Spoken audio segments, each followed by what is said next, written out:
Hola amigos, my name is Kered and I live in Argentina. Today we're doing something a little bit different.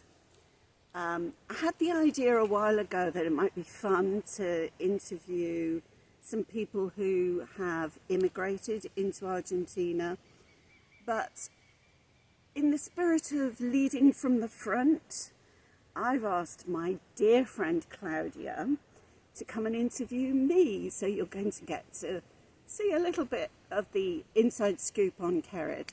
I also have my dear friend Catherine behind the camera, just to make sure everything goes swimmingly, she says, crossing her fingers. Claudia, take it away. Okay, good morning, good afternoon, good evening. We don't know when all the people who watch your channel will watch it. Well, I guess, Kered, that the unavoidable question, or unavoidable, is why Argentina? Why San Rafael?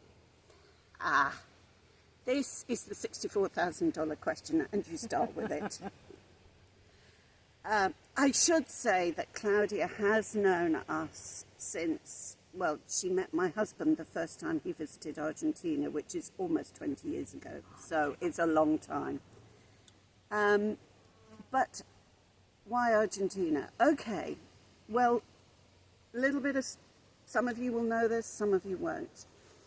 We as a family have lived in a few places in the world, and the last place we lived before we came to Argentina was Bermuda. And I worked in Bermuda, but then I was planning to retire and we needed to find somewhere to live.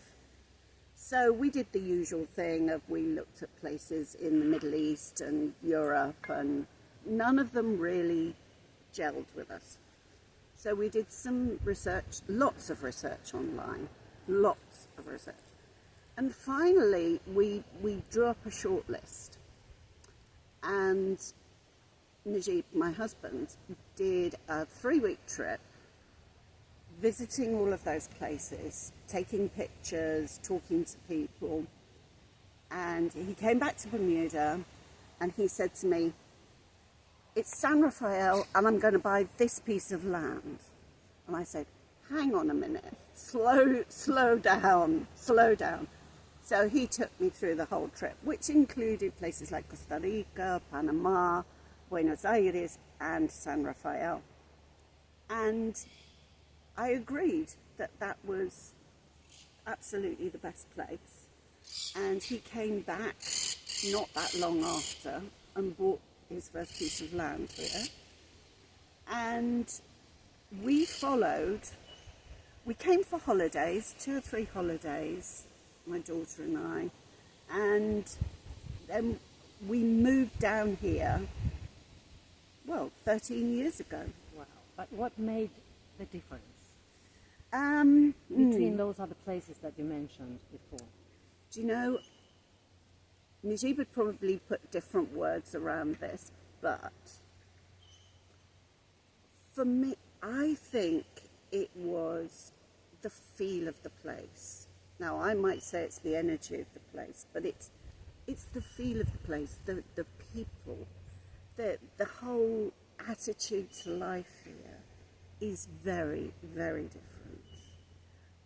Much calmer.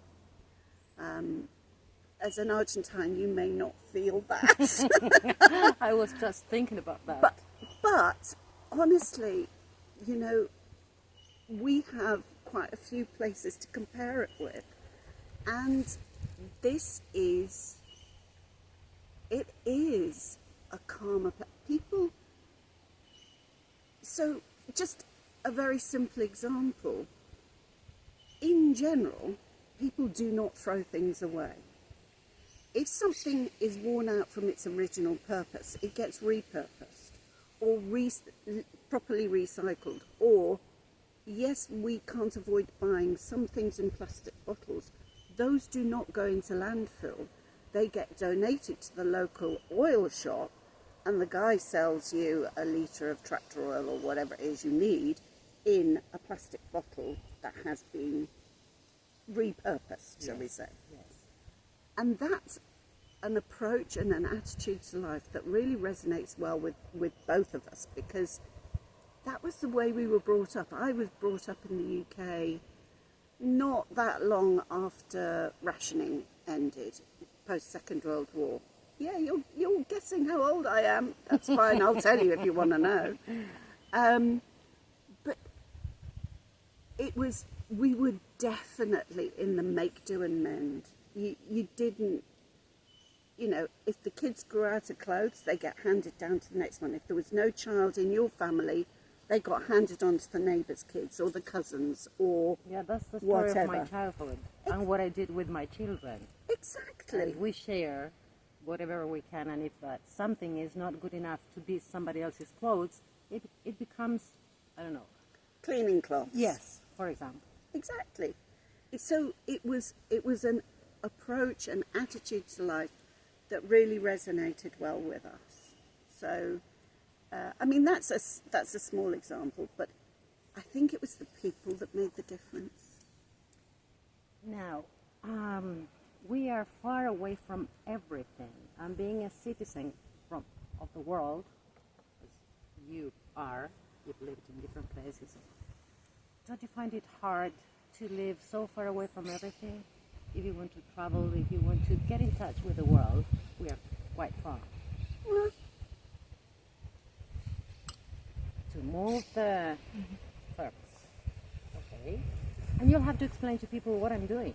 no, that's fine. But tell them. Okay, so Claudia is drinking mate, which we can do a video on how to prepare and drink mate at some stage. We're not going to detract from this. Would be like 3 days long if we covered everything. But part of it is you have a thermos of hot water, so you top the mate cup up periodically. But Catherine has just pointed out that it was kind of blocking part of the shot, so Claudia's moved it. That's what happened. I've forgotten what you asked me. If you don't feel too Oh, far yeah. away from the world. Well, that's really interesting. And I think the availability and the quality of the internet has really made a huge difference for us. Huge difference. When we first moved abroad, it was almost 30 years ago, 28 years ago. And we were still using VoIP, voice over internet protocols, to be able to phone from the Middle East to my parents in the UK. So, Skype was only just coming into, just to put it in context, video calling from my phone, my computer, Zoom, so easy. So I think keeping in touch with family members, which is super important for us, is much easier than it ever used to be. So we don't feel the distance in that respect. Yes, if we want to go anywhere, we're 1,000 kilometers from Buenos Aires, more or less. But there's an international airport in Mendoza, which is three hours away. So it's not like we're in the middle of nowhere. And at one stage in my career, I did consider taking a job in New Zealand. And at that time, it would have been about 30 hours flying time to get from New Zealand back to the UK. I didn't take the job, not just for that reason, but it was important because our daughter was very small, and for her to have a relationship with her grandparents, her cousins, her aunts and uncles was important for us. So I agree. And in terms of culture, if you use that in the wider sense, there's an awful lot here that is available, and a lot of it is free. There are shows, there are spectacles, I don't know what, presentations, there are concerts. There's live music in bars. You just go and sit and enjoy the music and have a beer. It's a very different atmosphere to the one I encounter when I visit the UK, for example. And it's an atmosphere that I enjoy and appreciate. Now, speaking about culture, in general, what do you find, what are the,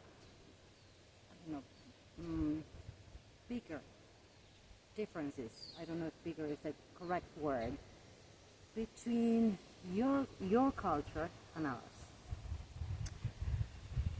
I'm not talking about Latin America. I'm talking about our culture in Argentina specifically, okay, which is not the same as in the rest of Latin American countries. It's a bit different. And probably having spent 2 years in Buenos Aires, I can say the culture in San Rafael is different to the culture in Buenos Aires as well. That's very interesting. As you're asking the question, I'm sitting here thinking, what's my culture? Because my husband's Palestinian. Our lives have had huge Arab influences as well as Western European influences. I think the things that really underpin our culture are, as a family, let's say, are very similar to those here in Argentina, particularly outside the big cities. And that's the importance of family. And that's one thing we noticed very, very soon, very quickly, was how important families are to Argentines. And that is to be applauded, and long, long may that maintain. I just have to say that one thing in shops or whatever, if somebody comes to me to attend to me, to serve me with whatever I need, these days they call me madre, which is the Spanish for mother, for those of you who don't know. And I love that. I do not take offence. I think that is lovely. Absolutely lovely. A few years ago, I was referred to as a chica, but I've graduated to madre. But that's we're all cool. Chicas. We're still chicas. Yes. We never go past chicas. My son laughs at me when I say I'm getting together with the chicas because they're all my age, and we're still chicas. Exactly. Now, I remember when I lived for a bit abroad that I was surprised that I wouldn't see any children outside, in restaurants, in shows, and things like that. While here, you go out late at night, I don't know if it's right or not, but it's our culture to take our children with us wherever we go. I think that's a big difference, don't you think? Oh, absolutely. But that's part of the family thing, because when we would come on holiday, obviously our daughter was with us, but we would sit in a restaurant and there would be grandparents, parents, aunts and uncles, cousins, children, all having dinner, chatting, the kids would be playing, whatever. And that is such a different attitude to one we'd experienced in the UK, for example. We were once told we couldn't have lunch in a place because we had a small child with us. And now, hopefully I think that place closed down not long afterwards, which I didn't cry over. But hopefully that doesn't happen so much, if at all, anymore. But the inclusivity here is really quite impressive in terms of, you need something, you need a cushion to put under your child, or you need a high chair. That's fine. We go around the back and we get what we need, and it's fine. Now, you mentioned inclusivity. Let's talk about that. How included have you felt since you arrived? How has it changed since you managed to communicate and speak Spanish so well? Well, Because you do. Thank you.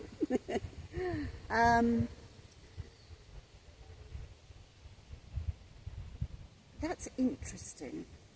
You ask good questions. Because you give good answers. Okay. Even at the beginning, when just for some context, when we first arrived in San Rafael, we were doing the immigration process, which is a process, and it's fine. We're legal residents. It's a long process. We made a few mistakes, which made it slightly longer, but it's a process, and you get to the end of it.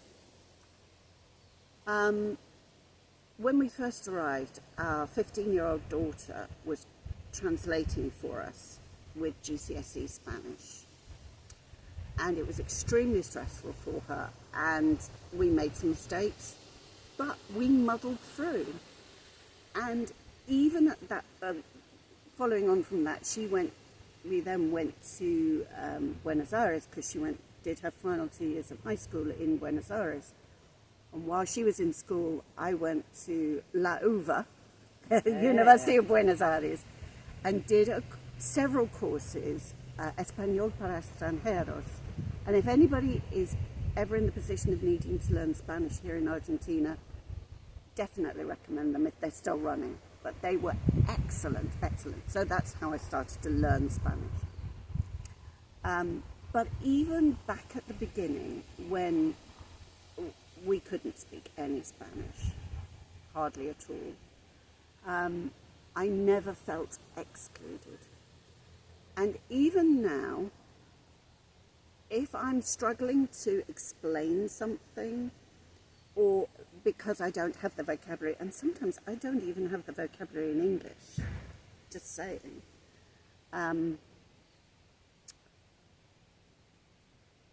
the almost 100% of the time, the person I'm speaking to is working with me to try and understand what I'm trying to convey. And that makes so much difference. If you're struggling and you're getting the attitude of, well, don't you even speak Spanish? That's the shutters go up, and you can't remember anything in the language that you're trying to speak. But that's not something I've experienced. And now I feel that, we go to the same supermarket, usually on the same day every week. There are a couple of the checkout people who will smile and wave, ask us how we're doing. There's one lovely girl there who looks for me to practice her English, and it's lovely. And it's like I've always liked living in a small town, because I feel I can go somewhere, and if I don't know people, let's be honest, they probably know who I am. Yes. Even if they don't know me, they know who I am, because we're not invisible. No, and there aren't very many immigrants, so you stand out. There are fewer now than there used to be. I think quite a lot of the Americans have left. Yes. And that's just an observation. I no value judgment attached. No, but sometimes people, I don't know, in my opinion, come to buy land thinking that with the production they are going to get rich. And our workers struggle. Yeah. The ones that be landowners and the ones who work the land and produce. It's not as simple. So if any of you are watching this and are planning to do that, do your research first. I would 100% agree with that. I know people who came, in fact, Najib met them on his first trip. They came out a little bit later, bought a piece of land and worked it themselves. And it was hard work. Yes. Working the land is hard work. And, I mean, they're not here anymore for various reasons, but they did that for a good number of years. And when they sold it, they didn't make any profit. And they weren't making much from their produce. So if they paid themselves a reasonable wage, they wouldn't have been able to do it. So it is difficult. Yes. But it's good for, what would you recommend to come to live here? That's interesting. I mean, obviously, if somebody is around retirement age, whatever age that happens to be, and they've got a decent income outside the country, this is still, I think, the sort of place where you can have a really nice lifestyle. I have to say, when we came, the cost of living here was pretty low. It is not anymore. And I have seen several reports in the international financial press that Argentina is the most expensive country in South America. Whether that's strictly accurate or on exactly what that's based, I don't know, but just let me tell you, it's a lot more expensive than it used to be. So if you've got a comfortable income from outside, you can have a really good life here. I would say, if you enjoy being outside, being in nature. I mean, we're surrounded by trees here, and this is just my garden. I know, but we also have to say that not all the people live in a place like yours. This is paradise. Thank have you. to be honest. When my Okay. son was just driving here, we enter your place. It's like coming to a fairy tale. So many trees, so beautiful. And yes, I have a garden at home, but it's very small compared to these. And we all have plants and gardens, but this is different. Okay, that's fair. That's fair. But even if you live in town, as you do, and you have a small garden, if you have transport, you are actually so close to what I would call outstandingly beautiful areas. You can go out to the mountains. You can go to Valle Grande. I think you can now drive most of the way through Valle Grande. Yes. And because there were rock slides a while ago, but you don't have to live in the beautiful place. The parks in town, in the centre of town, compared to when we first came here, have been renovated, they have been replanted, they are beautiful. A lot, the municipality, whatever your political, they have done a lot of work on those parks, and I applaud them for that. What other things have changed since you settled here and that have really called your attention, like the change in the parks, for example? What other things in San Rafael have improved, let's say? The change in the parks for sure. A lot of the shops and buildings in town have had facelifts, shall we say. They've been renovated. It looks smarter. It looked rather more run down when we first came than it does now. What else has changed? The cars. When we first came, there were cars driving around. I swear to God, they were older than I was. Just saying. There are still some cars like that. There are still some like that, but on the whole, they are rather better. Yes. less ancient, shall we say. And I think,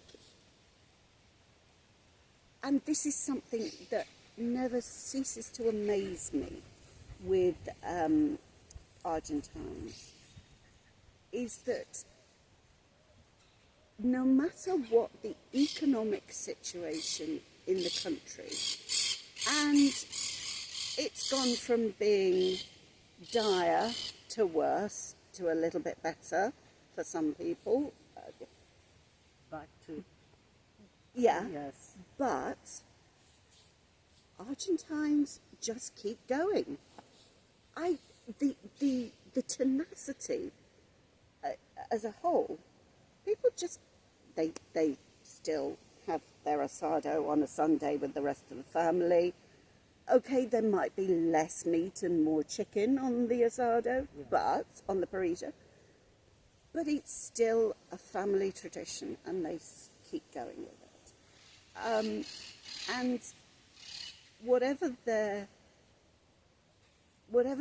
situations, they still have a joy for living, which I find impressive.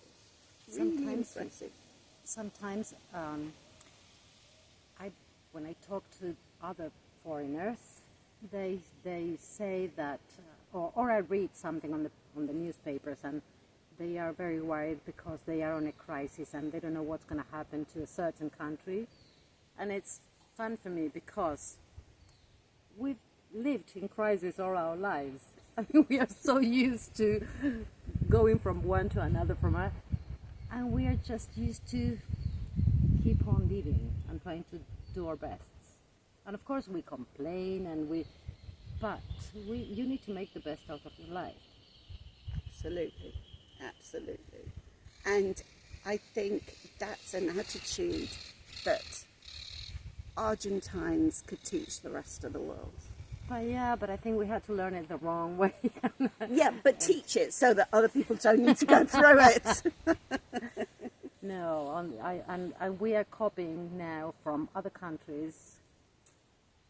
Hopefully not the nice things, but we also know that it's a process, and it's a couple of years or more, and then we'll recover.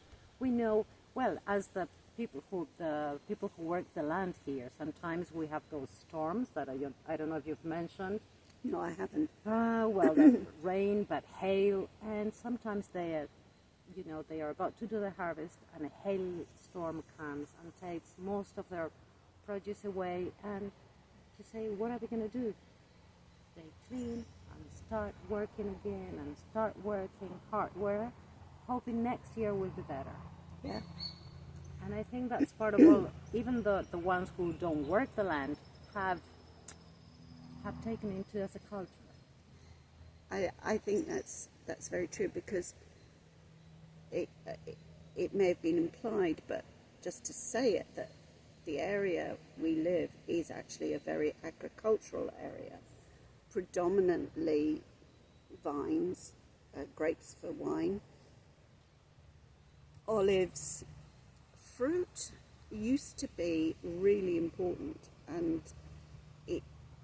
there were a few years when peaches, plums, apricots, it cost more to pay the pickers than people were getting. So the fruit rotted on the trees, and people pulled those trees out, and they've changed the purpose of the land. Where they could, they've made lots so that people can build houses, which housing is important, but I think agriculture has very much underpinned the economy and the culture of this particular area. And I think that having to lose that essence would be very, very sad. Very, very sad, but they also need, as in other countries, they need the help of the government to subsidize production, as it happens in some other places, so that you work hard during the year, but by the harvest time you get some back. Yes. Otherwise, they'll just sell the land, or they say housing is important, but you can't. I mean, we all need to eat. Exactly. So, And it's a everything balance. Yes. It's And a you have to say also that with what it is produced here as a consumer, I find it very good, and it's very organic in general. So it's good for everybody. Oh, yeah. They should encourage that. The people in charge. I mean. Now, speaking about the people in charge,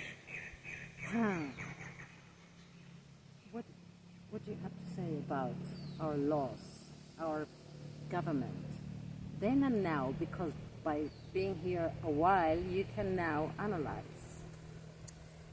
Yes. It's a sensitive topic. Do we have cancel culture in Argentina? Unfortunately, a lot of it. Yeah. A lot of it. Okay, let me just be very, very gentle. First of all, I appreciate quite a lot of the laws in Argentina, particularly the fact that we are legal residents here gives us almost the same rights and responsibilities as a native Argentine. Not quite, but nearly. And I do not feel that we're second-class citizens, which I think is important. In terms of government, when we first came, we had a long period of Kirchnerismo, which is a form of Peronism, for a good few years. And that, in my mind, is associated with rampant inflation, which has been a problem in Argentina for a very long time. There was a short period between various Peronist governments, and things looked as if they might improve a little bit, and then we went back to a Peronist government. Now, my instinct from when I was very young is socialist. I'm a socialist. But what I think and believe, and how that translates into political parties, it's a bit like religion, can be very different. And honestly, the world over, I don't trust politicians. And I'm not speaking about Argentina specifically, or the US, or the UK, or anywhere in Europe. I'm speaking about all of them. I think they have their own interests at heart. They have their own agenda, and it often has very little to do with the well-being of normal people, ordinary people. I haven't said anything about Millet and his chainsaw and closing government departments left, right and centre. He came to power in 2023 in December, just before Christmas. And before Christmas, prices doubled. Sorry, I put it back again. Oh, don't worry. Prices doubled. And but salaries didn't. Thank you. Salaries didn't. And those of us on a fixed income from abroad, that didn't change either. And he's been artificially holding the exchange rate for the dollar to the peso at a level that is, in my view, unsustainable, because the dollar price of consumer goods, including food, has increased dramatically, which means for people who are earning in pesos, it's a complete nightmare. It is. It is a complete nightmare. And how do you feel about his foreign policy?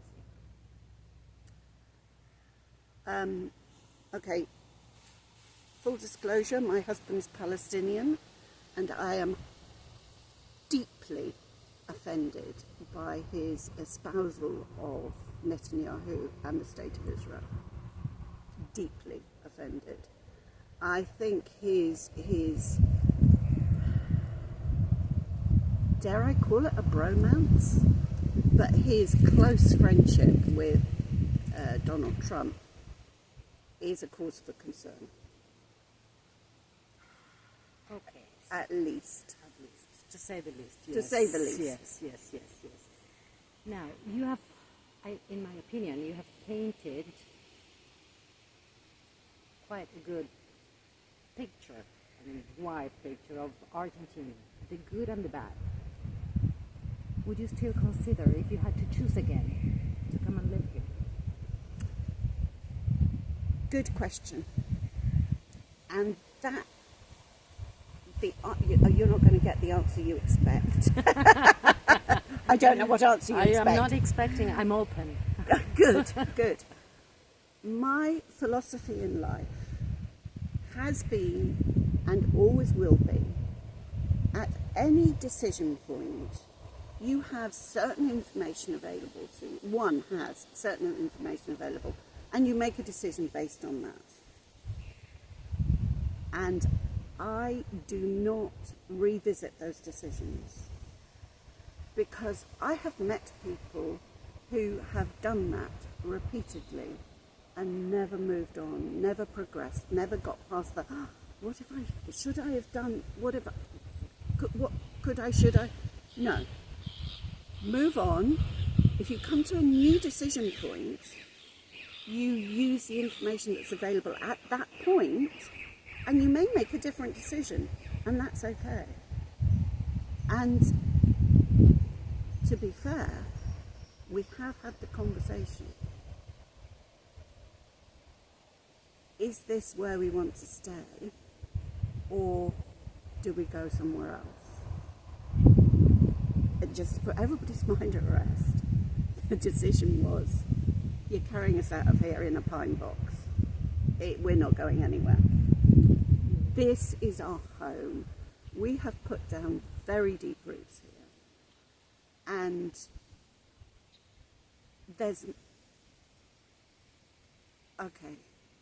I won't say there's nothing, but there's nothing I can imagine that would make us want to leave. That's good to know. At least for me, it's good to know. I'm glad. So, if you're planning to stay, what are the things that you would like to change to make it better, to make it even more your home? I think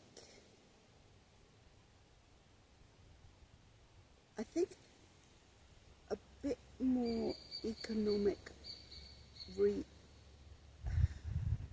I was going to say reality, but I think a realistic economics would take the pressure off us a bit, would take the pressure off a lot of people.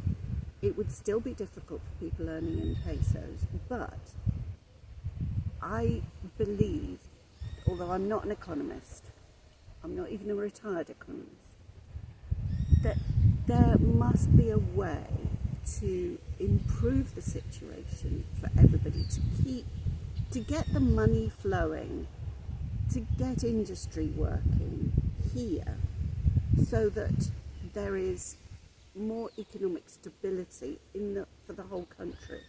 And that would be good for the country. It would also be good for us. To make this more our home, I don't know that we could. We've got really good neighbours, we've got really good friends. But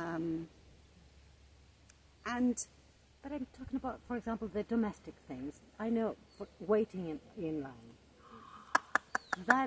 I'm used to that, and I get sometimes angry.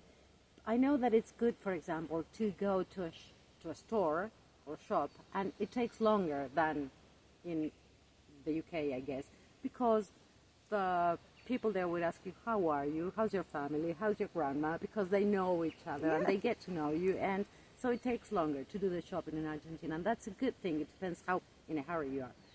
But the rest of the things, it's like everything takes longer.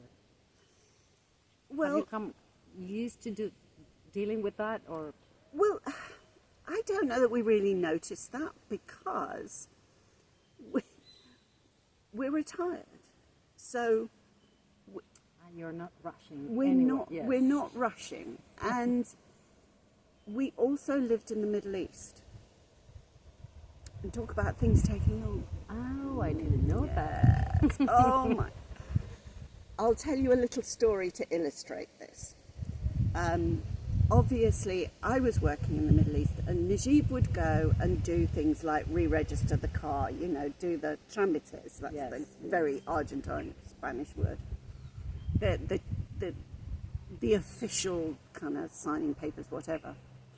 And he was friendly with the husband of a colleague of mine who is Greek, and got completely bent out of shape by things taking so long. And Najib said, no. It's not going to take any less time if you get cross with them. So what you have to do is think, okay, I've gone to the car registration place today and I've got this piece of paper. That's a step in the right direction. And this guy and my husband obviously play computer games. So I've collected one crystal. I need 2 or 3 more crystals, and then I get a key, which means I've achieved what I need to achieve. So when we go into town to do various things at the moment, we have a list of what we need to do. And we check those. Sometimes it's something really easy, like buy fish. That's pretty cool. We have a chat with the lady in the fish shop, and that's good. They know us so well that they start putting our order together as we walk through the door. So when we come home, we say, wow, we've achieved all tasks. Okay, we've achieved 4 out of 5. We've got to go back and present another piece of paper for the 5th one. That's okay, we can do that. So we actually have quite a pragmatic attitude to things taking a long time. Yes. But I have to say, in terms of queuing, there's a saying that somebody could queue for England. Well, the English are really bad at queuing, really bad. They get very, very grumpy, to say the least. Here, I've seen people queue round an entire city block to get into the post office. Yes. When I lived in Buenos Aires, I used to get the train from where we lived to the university, and I vividly remember there was a train strike, just a sudden paro, and the platforms were absolutely jam-packed with people. Nobody knew when the next train was going to be, if it was going to be, and I was stood there thinking, how am I going to get home? It's too far to walk. And there were hundreds of people there. And do you know what they did to protest? Slow hand clap. That is as bad as it gets. Okay, cacerola también. But that was more because we know how to protest. We are so well trained in that. For those who don't know, cacerola is where you have a march and they take a saucepan and a lid and they bang it together. Makes a big noise. Yes. So you wouldn't like to change that? I mean, they are domestic things, but for foreigners, they are sometimes complicated. A different way of living. For us, we also complain, but it's funny because for many people, going to do a trámite is like, it's a social event. Because you know that you're going to spend an hour or more, and even love stories have come out of queuing. Oh, that's so nice! So it's part of the culture. That's why I was asking you. And let's talk about now the language. I'm coming to really feel that you, because you can speak and have vocabulary and good verbs, but to start feeling that you can really understand, to feel the language, you know what I mean? Yeah. When did you get to that?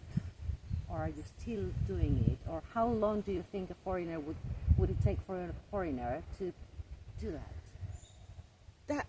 That's a really good question, and the answer is how long is a piece of string? I'll tell you what, to answer on my part, I don't get all the nuances. I don't, even now. I get some, but I don't speak to native speakers for long enough over a week, shall we say, for me to get to that really deep, nuanced level of the language. I can do pretty much whatever I need to do in the language, apart from the legal stuff, and we use an English-speaking lawyer.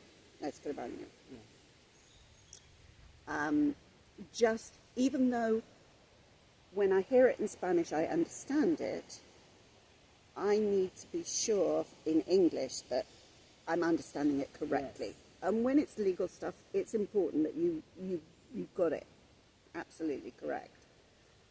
In terms of learning the language, the time it takes is very person dependent. So people can look at me and say, you've been there 13 years, Kered. You know, you should be able to speak Spanish really well by now. Well, first of all, I don't should myself, and nobody else should either, number one.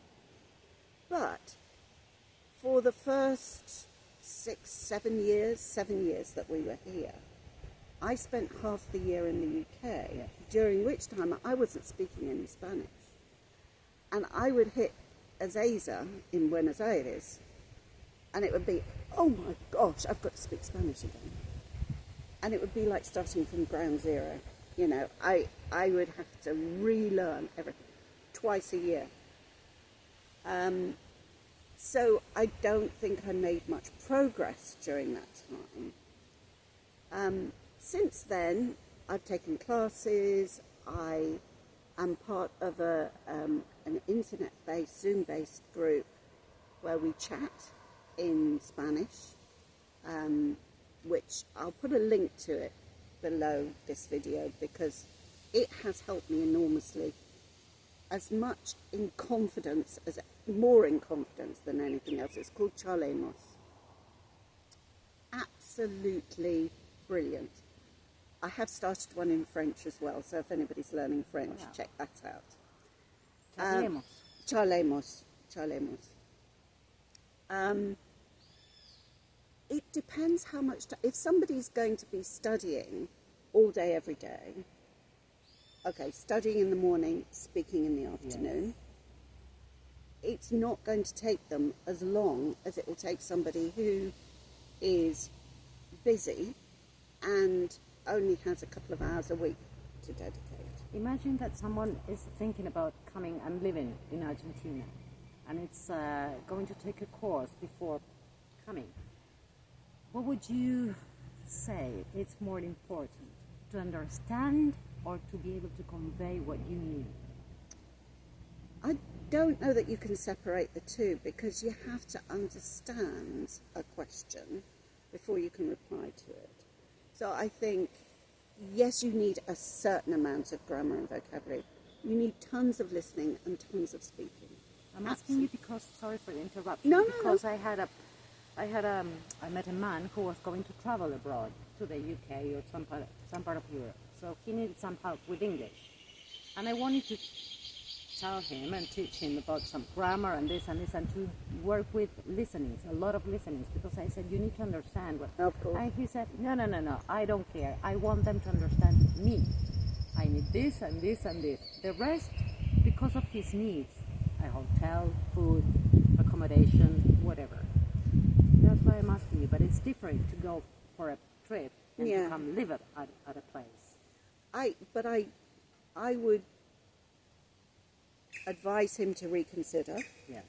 because, okay, you can express your needs, desires, wants, whatever, but if you don't understand what they say to you back, you're going to be in a pickle. Because, What is to be in a pickle? sorry. I'm sorry. To be in a pickle is to have a problem. It's not it's not like estamos en el horno, which is a lovely Argentine phrase. Literally, it means we're in the oven. Yes. We have always been in. That's why it's Argentines so are really good at being in the oven. It means we're in trouble. Houston, we have a problem. Yes. Because if he's trying to book a hotel room, for example, and they say, do you want a double or a single? He doesn't understand. Yes. Do you want it with you Yes. get my... Even water is difficult because now there are so many choices that you need to pick something. Yes, I agree with you. So what else would you say to someone who's willing to visit a new country and thinking of the possibility of moving with a different language? Because our language is different, but at least we have the same alphabet. That's true. That's true. You know what? If you feel a real pull to a country or a place in a country, and you're prepared to put some effort in, you'll do just fine. Honestly, people think learning languages is really, really difficult. And I've had people tell me Spanish is a really difficult language to learn. And I think English is a difficult language. I'm with you, Claudia. I think English is a very difficult language to learn. Because at least in Spanish you have rules and you have a few exceptions. In English we have rules with a mountain. I would say you have exceptions with a bit of rules. That works. That works. What she said. But I think it's about your approach, one's approach. When I first came here, I was scared of learning the language. Not scared of learning the language, but I didn't have much confidence in my ability to learn the language.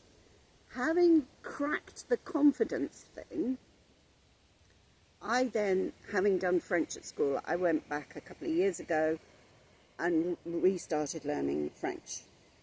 About a year ago, I went entirely crazy and started learning Arabic, which I've been exposed to on and off for years and years. It's my husband's first language. But now that I realized that I really enjoy language. I enjoy the feel of the words in my mouth. I was going to ask you that because do your viewers know what your profession is? No. Do you want to talk about that? I don't mind. Okay, because Kered is a doctor, but a doctor. Tell me. I'm a retired histopathologist, which means when I retired, I was head of a pathology department. But my main profession was working in the laboratories, looking at tissue samples, looking at cell samples, cytology as well. But you have a PhD. No, I don't have a PhD. My daughter has a PhD. Yes. But I'm a retired medical doctor. So now you are not working as a doctor anymore, but your brain is so curious and you want to continue learning. Yeah. What is it with languages? Are you planning to travel? Why do you want to learn languages? Excellent. You should do this professionally, Claudia. You think? Okay, what is it with language? with Arabic, I kind of want to surprise my husband's family. Excellent. So that's the cat out of the bag if they're watching. French I was really enjoying doing Spanish, but I got to sort of a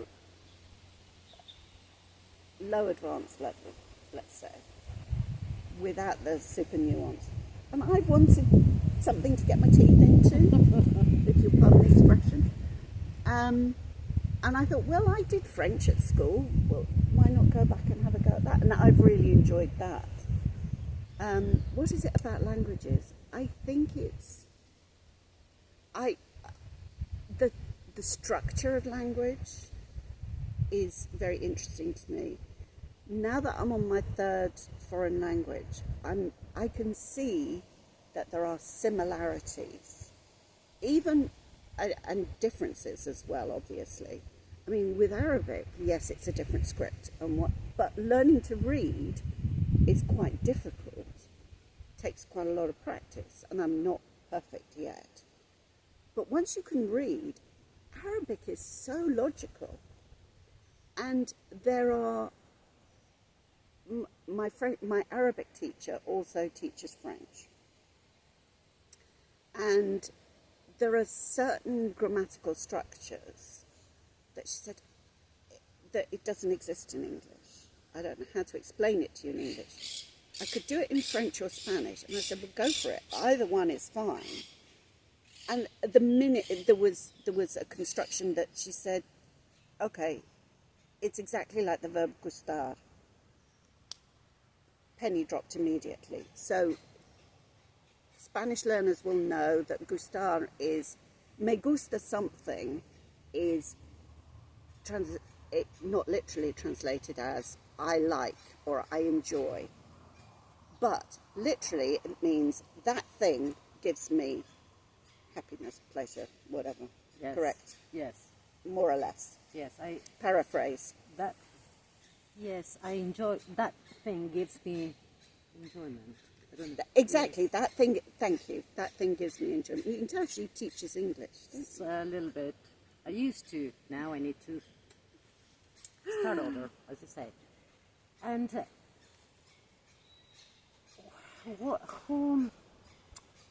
now that you're learning different languages, and I assume that people from different nationalities are going to watch your channel and this interview, who would find it easier to learn Spanish?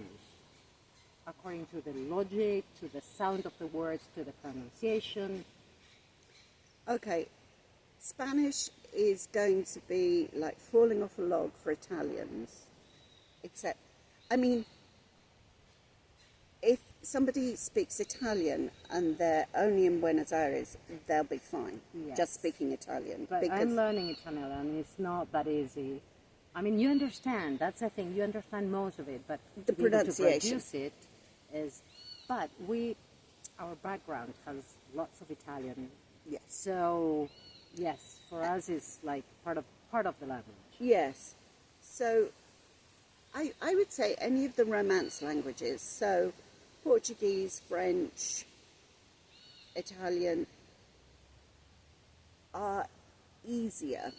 It's the constructions, the pronunciations are going to be more familiar Yes. in Spanish. For English people learning Spanish, honestly, I know people freak out about certain grammar points. Like I'm going to use the S word. I said I wasn't going to swear, but a lot of English people hear the word subjunctive and go, no, just cool your jets. It's not that difficult, for goodness sake. You just need to learn a few phrases using the subjunctive and use them, and it will start to come naturally. And that's where the speaking and the listening I hadn't come thought in. of that. Yes, the subjunctive is not the same in English. It's not. The problem with English is nobody calls it the subjunctive. So English people learning Spanish, if you say, okay, well, this phrase, like ojalá, which actually comes from Arabic, but ojalá means hopefully, ojalá que, or ojalá, Yes, I wish. whatever, always takes the subjunctive. Now, say that to an English person learning Spanish, and they go, oh, how do I do the subjunctive? It's not that difficult. You already know lots of words in the subjunctive. Just relax about it. And actually, that's really good advice. I'm pretty good at this, aren't I? You are. Relax. And also the pronunciation. If you know how to read the alphabet, you know how to say the words. Because there are very few exceptions, combination of letters. But the rest is so easy, you can read Spanish in 5 minutes. Exactly. So what other advice would you give someone learning a language, thinking of coming here? Because Spanish in Argentina is not the same as the Spanish from Spain. If you study Spanish from Spain, you won't understand all the Spanish in Argentina. There are verbs that we don't use. I mean, conjugations. Parts of the verb. Yes. Yeah. And it's not the same in Latin America. It's like we have our own Spanish, not that different, but a bit. And, you know, people get a bit bent out of shape about that as well. And it's like American English and English English. Yes. You know, they say we're divided by a common language, which in some cases, yeah, we probably are. But it's not worth getting really worked up about. I think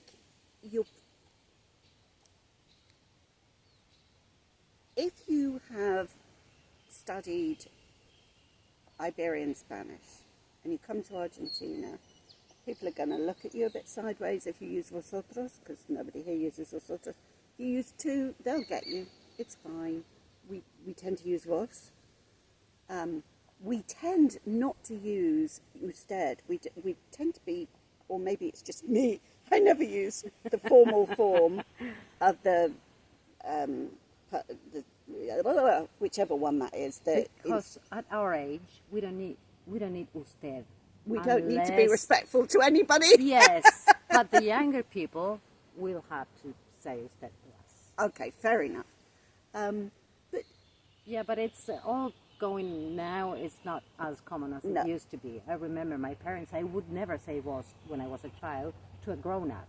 Now children do, and we don't care. I mean, it's part of the changes, because a language is a living thing. Of and course it's changing all the time. Of course it is. But honestly, I think, you know, if you're the sort of person, whatever level of Spanish, or whether it's Mexican Spanish, or actually Mexican Spanish is a bit different. My daughter went on her viaje de egresados to Mexico, Cancun. A viaje de egresado is a trip that Argentine kids do when they finish high school. Yes. And she went to a private school because it provided what she needed, and they went to Cancun. And I was a little reluctant, because you know what these Argentine kids can be like. Yes, Anyway, she talked me round, and when she came back, she said, "Mama, those Mexicans speak really weird Spanish." It's difficult for me to understand sometimes. Oh. Yes, they have different words, different way of using verbs sometimes. Saying all of this to say, and actually just one more quick story. I was telling one of my neighbours who is Argentine. We chat over coffee. And I practice Spanish, she practices English. I said to her, I was talking to somebody the other day, and I had to ask them 3 times what they'd said, and I still didn't understand it. And she said, "Oh yeah, I get that too." And I thought, okay, I instantly felt better, because it's not the fact that I'm a foreigner or that my Spanish is bad, because my Spanish isn't bad. No. It's just some people don't know when they talk. Yes, well, the same happens to me in English. I mean, so for the native English speakers, think about a foreigner trying to understand a Scouser, or a Geordie, or a Glaswegian, God forbid. I mean, you're going to encounter the same thing. Don't assume it's your fault. Just, it is what is. And, you know, if you've got to draw a diagram, if you've got to pantomime something, go for it. It doesn't matter. And here we use our hands a lot to well, talk. you've noticed I always did that, but so I fit right in here. Yes, perfect. Now, my one before last question. What, have you ever said something and made a mistake? Have you ever embarrassed yourself in Spanish? Oh, yes, I did it to you. I don't remember. Oh, yes. Okay. You'll remember when I tell the story. It's stuck in my brain. I'm sure I've done it more often than this and didn't know about it. But we were sitting on the gallery here having lunch or dinner or something, and there was a story that there was a storm coming in, and during the summer we get some quite fierce storms. And I came out onto the gallery intending to say, I've checked on contingencias that there are no clouds forming. And contingencias here is the radar, the weather radar, yes, for the province, for this part of the province. What I actually said was, I've checked on contingencias. Would you like to tell them what that means? When you can't hold your pee? Now, maybe, but that's not what I meant to say. And, you know, so... And I should have been discreet, but I can't, you know that I can't. But it doesn't matter. The point is, did anybody think less of me? Yeah, everybody had a darn good laugh. Laughing is good, if you can hold your pee. I'm going no further. Okay, and my last question is, what would you have liked to be asked, and I didn't? What a clever question. Gee. I repeat my earlier comment. You should do this professionally. What would I have liked to be asked? Wow. I honestly, okay, I'll tell you what I'd have liked to be asked.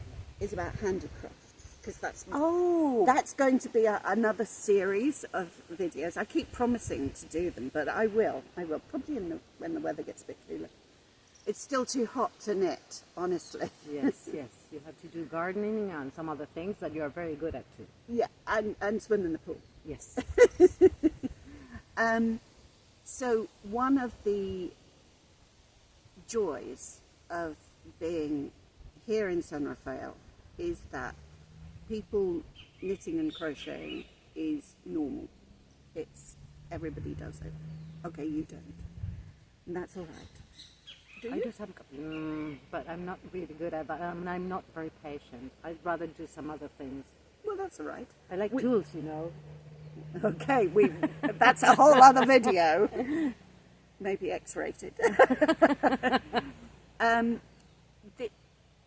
Okay, my mother passed away about 15 years ago. But in her later years, one of my great sadnesses was that all her local yarn shops had closed down. And she would knit a garment and then unravel it because she had no way to get to a yarn shop to buy more yarn. And okay, when one of us could, we took her, but that was the way things had gone there. Here, I can, off the top of my head, think of maybe 4 or 5 good yarn shops. Yes, and more.